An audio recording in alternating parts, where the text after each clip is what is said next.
way the business model of your firm impacts manager selection and products sub-advised? We look for, first of all, an asset class where we have an asset class or a strategy where we have a long-term conviction. After, we are looking for a manager not really available on a European fund format. It means that we are really driving the sub-management business on a complementary basis. It means that we are really looking for capabilities which is not available to the distribution network we have in Europe. And we're working with a manager who is very well known, for example, in the US, very well distributed. I take the example of the high yield manager we're working with. He's managing 30 billion US, half in high yield, very well known in US, but no distribution network in Europe. And on the top of it, it's very important that we are sharing the same types of investment philosophy and also investment culture, that we have also aligned type of size and expectation. Because as said just before, it's really a business which is perceived on a partnership and on a long run. Mm-hmm. So in a way, you have to exclude all the major managers that distribute in Europe, for example. Mm-hmm. And does that constrain your investments or universe of managers? Yeah, of course. If you're good, you have distribution. If you don't have distribution. Oh, not really. It's not so simplistic. You have sometimes really people very well known in their own region, which is the case between US and Europe. You have plenty of US managers who are very well known in the US and not really very well distributed in Europe. And exclusively, yes, it forces us to be innovative and to be also creative. And we started also to insource and to offer also hedge fund strategies, because it's also something that is on demand and on the format of UCITS. I think it's also very complementary. We often find very good hedge fund managers, not extremely familiar with all the distribution stuff regarding UCITS and all the regulatory thing of UCITS. You told me some time ago that it's quite difficult to find hedge fund managers that are able to offer that transparency that is needed in sub-advisory relationships. Is it still the case today? It's not really about questions of transparency. It's more about the fact that it's we have to be very selective to be sure and to ensure ourselves that the strategy which has been implemented in a more flexible format, as a Cayman format, or is replicable and fully replicable in a UCITS formats. I think it's the most important thing. And also finding a hedge fund manager able to have also the infrastructure in terms of risk management, able to sustain a UCITS platform management. It's more maybe these type of key issue for finding the right partners on the hedge fund side. Okay, Dirk-Jan, do you go and speak to big groups, Yeah, I think distributing Europe as well? I think the difference in our business model is that we're not really we're looking more for a building block to add to our portfolios, be the discretionary portfolios that we manage for our clients, or in the advisory side within the model portfolios that we're advising our clients. So that means we're more agnostic towards the fact that it has to be exclusive and it has to be something that is not available in the mainstream in Europe. So that means that very well we can also do a sub-advisory contract with one of the bigger asset managers in Europe. And you need to customize solutions, perhaps? Well, not necessarily. It could be because of other reasons that we go for the sub-advisory, not necessarily for customization reasons. I would even say that today, if we look at the mandates that we're giving, customization is even a minority of the mandates that we're given. It depends a little bit on to what degree customization you ask for. But it's something we're looking really for, something an add-on to our portfolios and not necessarily a product that we can sell in the network. We have a sub-advised clients that sub-advise a standard product. We sub-advise a standard product for them. Their interest is they can gather a lot more volume in their own name. They can drive down the price, and they can offer our capability to their client cheaper than I can offer it, because he decides a pricing that reflects his volume. So I think pricing is a factor. in this particular situation, his O&A expenses are making up for that. So the TER is not cheaper, but the printed price is cheaper. And in that way, lack of transparency makes the clients feel happier until he starts reading TER. But right now, that game's worked. Do you agree that pricing, Jaime, is an important driver for sub-advising? It is. It's not in our case, definitely not. It's very similar to ABN in the sense that for us it's building blocks. We are not building these funds to market outside the group. It's really to construct portfolios for our clients, either in discretionary performance management or in advisory. So we'll go, and we selected the route of manager to be able to bring a level of value added by portfolio construction. But pricing is really not an element that really is key here. But as a principle, you do not exclude managers that distribute in Europe? No, absolutely not. No. It's not a criteria for us. And do you also subadvise funds similar to funds that are available on the market? Yeah, absolutely. So it will be the asset classes will be relatively standard. Say, for example, global emerging markets. So there are funds in our platform, third-party funds that we also select, by the way, and our manager emerging market fund is a different proposition in the sense that again is managed by 5 managers, is managed by a number of managers that are purely institutional. So the end result is quite different. What's the advantage of selecting managers that are purely institutional? What are the disadvantages? Well, obviously, we need to be convinced by the overall proposition in terms of investment process and all the elements of manager selection. But I think one of the advantages is obviously these are not necessarily people, not always people that are just gathering assets everywhere. They're really concentrating in managing these assets. And by the way, a number of those managers are closed. So now that we have invested in them, they are closed because they reach capacity. So they are not influenced by retail flows on a regular basis. So they might have a more sort of a stable perspective and longer-term perspective. Mm-hmm. And what kind of mandates are you looking to award in the future? There are some research results that tell us that niche asset classes are particularly in demand. Do you agree with these results? No, we prefer to be more in sort of established asset classes. The more niche, and that could be more sort of a tactical or shorter term allocation, we prefer to play with other ETFs or third-party funds. But certainly we're not going to go into structuring a manager fund for a very, very niche. Because again, our asset allocation might not allocate too much to these asset classes anyway. And it might be a shorter term, where the established asset classes, we know they will be in our strategic asset allocation for most of the time, so we prefer to stick with those. Can you give me examples of how it's possible to innovate through partnerships? Does it help to have a strategic partnership to innovate or for innovation? Let's say that yes, to us the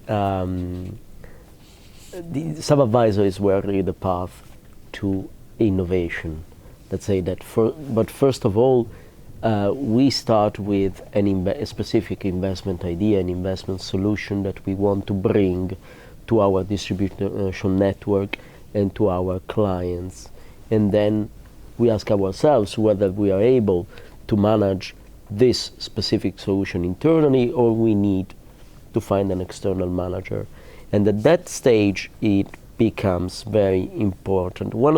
I guess that one of the important elements in deciding to assign the mandate is really the willingness of the counterparty to be proactive with us, to collaborate in better specifying the investment solutions.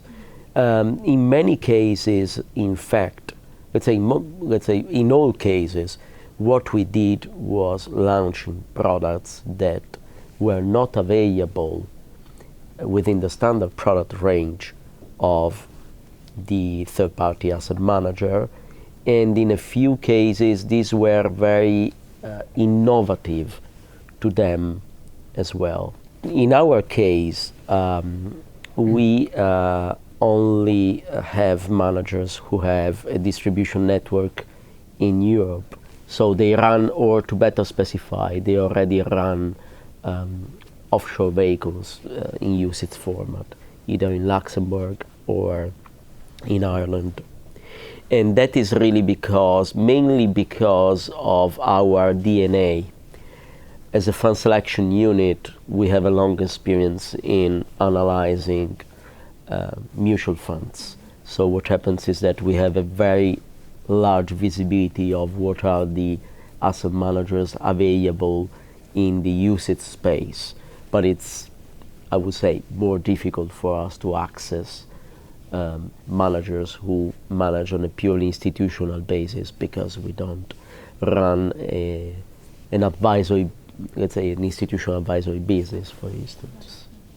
But it will be, just to finish up, it will be quite interesting for me to try and experience with a manager who has never managed a UCITS vehicle, and possibly, for instance, is US based, because I asked to myself how easy it is to convey his capability into a UCITS format. Very easy. They are much tougher in terms of risk management than we are. It's probably the partners. Yeah, you have no problems to deal with US managers. In terms of regulatory terms or fitting to the UCITS format, it's probably the partners where it's the easiest to deal with. But just, I don't want to interrupt, but about innovation and sub-advisory, I think that if you go one step beyond the classical asset classes, the demand for absolute return strategies, call them how you want, flexible, alternative, or non-directional, is huge. In an environment where we have had the longest and the biggest bull market in the fixed income side, and we are close to a tricky point now, the appetite for these strategies is huge. And it's quite difficult to be able to have all internal capabilities and proven talents to be able to provide really the fact that you have an experience and a special talents to manage non-directional strategies. And it's probably one way where we can observe several new sub-advisory and where it's interesting to bring some innovation. No, I was going to say, if we have a great new idea for an investment strategy, which we do from time to time, especially if it's got limited capacity, and typically new ideas will have limited capacity, it's in our interest to sell it at the highest possible price, which is almost always not sub-advisory. And you know, we've got that luxury because we have our own distribution capability. So unlike some of the smaller firms for whom using sub-advisory mandates is a great way to access the European market, we've got that choice, and we will typically reserve the new ideas for our own distribution through our branded funds. Mm-hmm. Nathan, what's your view on this, on manager selection and managers that distribute in Europe versus managers that do not have a distribution network? We try not to impede our work by focusing on managers with or without distribution. What we're really interested in is the human capital within a firm which has the potential to generate added value over time. And when you look at the platforms with which we're involved, they're lesser known names by and large. So it's difficult enough to find superior talent. If we start to constrain ourselves to those who have or don't have distribution, I don't think we have a chance of really succeeding. Probably because your business model is very different from, for example, very much. Cartier's. To us, brand is irrelevant. Yeah, our clients bring a brand, put a wrapper around the product, and the managers are sitting within this wrapper. And the ultimate investors are essentially buying the process primarily, and the managers secondarily. So the client is promoting his investment advisory process and his manager selection process with our involvement, and that's what the ultimate customer is buying. What we do see, however, is as we try and merge manage ideas from institutional into the retail space, there are other hurdles. Retail investors, by and large, are absolutely return oriented, and our institutional clients still adhere to, particularly in the long-only space, to benchmark-related mandates, and to bring the two together is quite a challenge. So to the extent that we have long-only mandates on the retail platform, We are trying to make sure that there's some absolute return orientation embedded in the investment approach, although the beta is difficult to eliminate.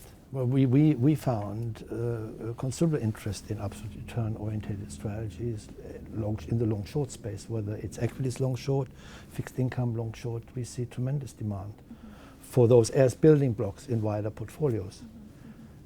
That's what we have done, and we see money flows going in that direction, notwithstanding the fact that they are at the upper end of the fee scale. I mean, do you see that there is demand in private bank for absolute return kind of products?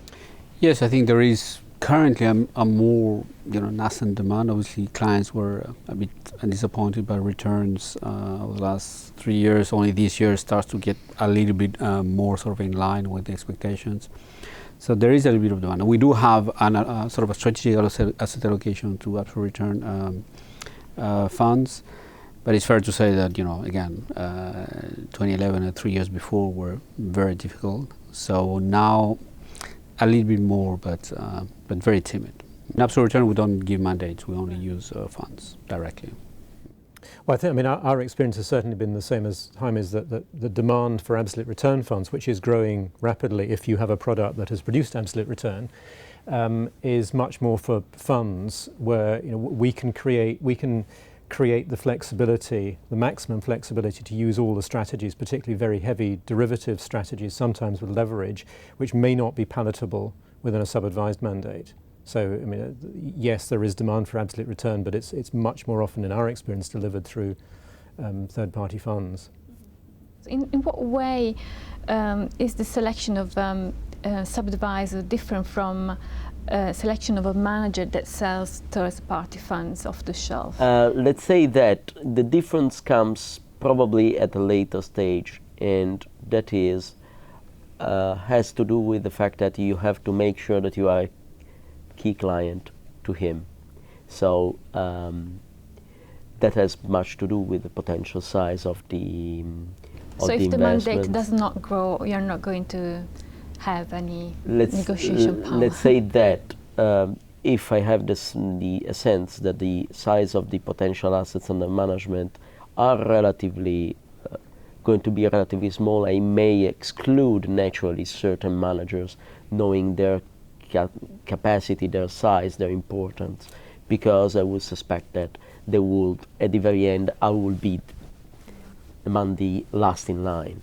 So I fully agree with Paolo that in principle on the manager selection side, I think the differences are not very big. You're looking at the manager, what is his alpha source.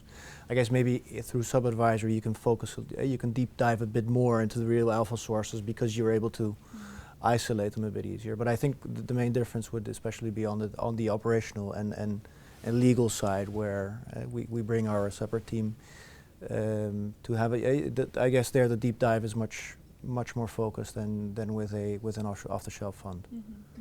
Since you're outsourcing in the separate some of these legal risks. We may have a different set of preferences. For instance, we are fairly familiar with absolute return strategies involving a massive use of derivatives, but we don't feel as confident to assign a sub-advisory mandate of this type. We prefer to buy mutual funds to bring relatively diversified portfolios of absolute return funds. So when you're putting a mandate out for someone else to manage, you are literally taking your own brand and putting it out there, and you do your homework in terms of finding the right manager, but the risk management, that's in my experience, the risk management part of the due diligence is much deeper when it's a sub-advisory than when it's a fund. That's exactly, I agree with that, and that's exactly for this reason that the process to select a sub-manager is not the same for us than to select a fund. Right.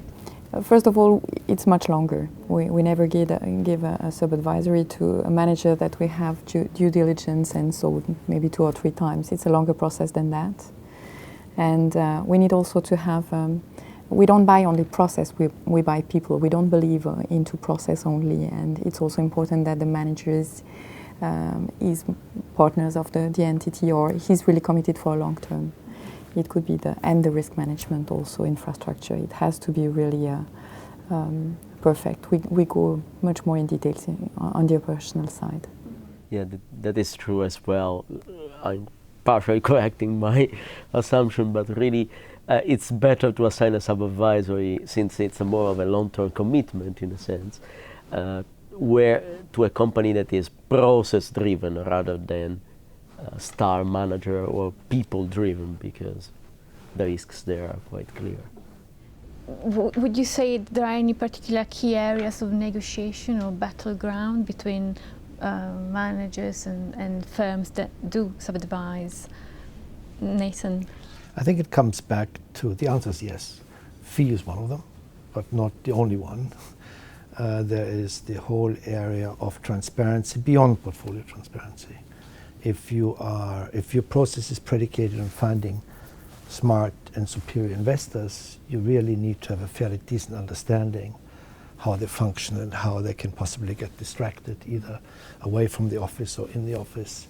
So we believe there is a huge effort to be undertaken to get a fairly good understanding on what makes a manager tick, how is he tied in, and an understanding to give you an early warning system if there are any material changes in the manager's own situation. So we spend a lot of time in explaining the early warning system and our dependence on managers being open with us without us necessarily advertising the news, which managers, when they're bad, they hate to share them with you.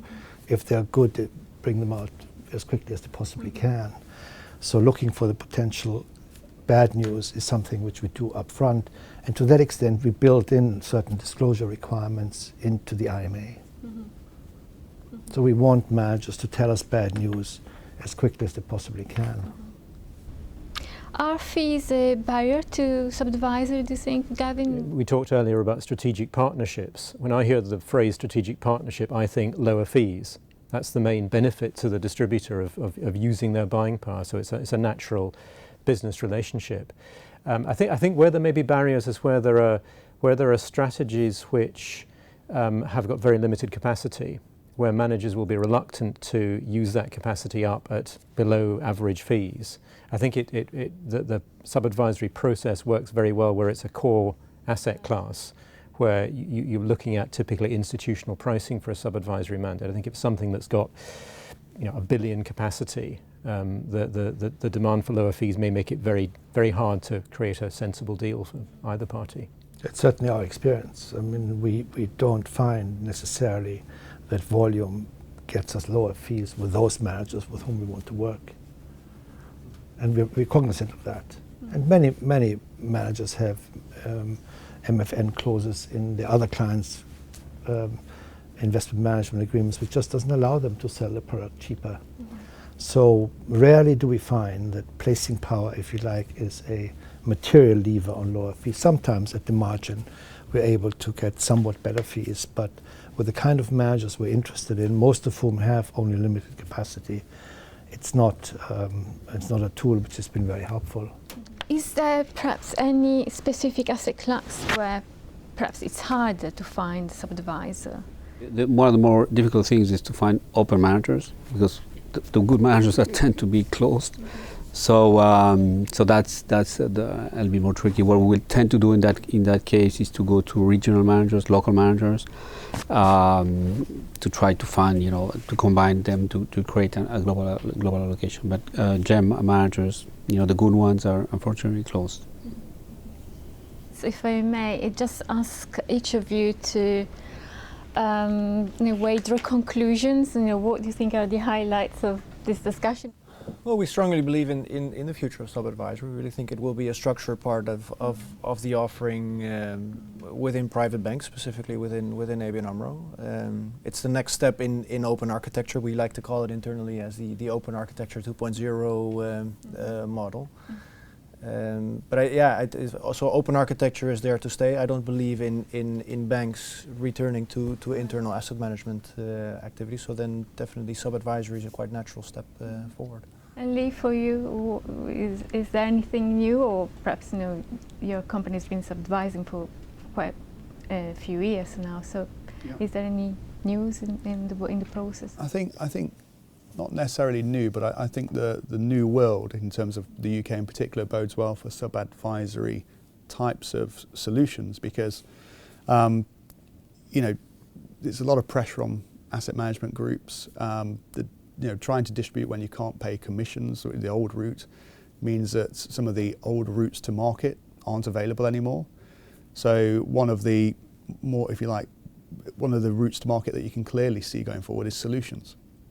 And teams like ours that build solutions, if you're a manager, a sub-advisor to that solution, you're going to see flows, and regular flows, and it's very attractive. And in the old days, asset managers would get regular flows by paying commissions to IFA networks and what have you. Those flows aren't going to be what they once were, and the flows are going to come through solutions and that type of thing. So I think sub-advisor in the UK in a solutions context looks very, very good. The future looks good. I think sub-advisory is new for those markets where it will be very difficult to charge for advice. That will be an opportunity for many. I agree with Lee and the solution concept. I think that's where it for many can be a game changer. I don't agree too much with the exclusivity. Let me find a corner in the world where there's a manager no one else has heard about. That will run out. It's already about to do it. So I think there will that game will be over soon. But that doesn't mean the end of sub-advisory. I think that's other opportunities.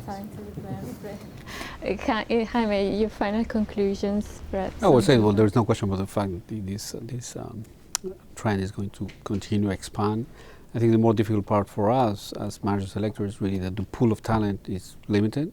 So we are all running for the same pool. And what I've seen recently, sometimes there is a good emerging manager that comes into the market, it gets assets very quickly and closes very quickly. So clearly there is a lot of people running for the same small pool of talent. So that is going to be more and more challenging. Once all these managers are closed, then we have a bit of a problem.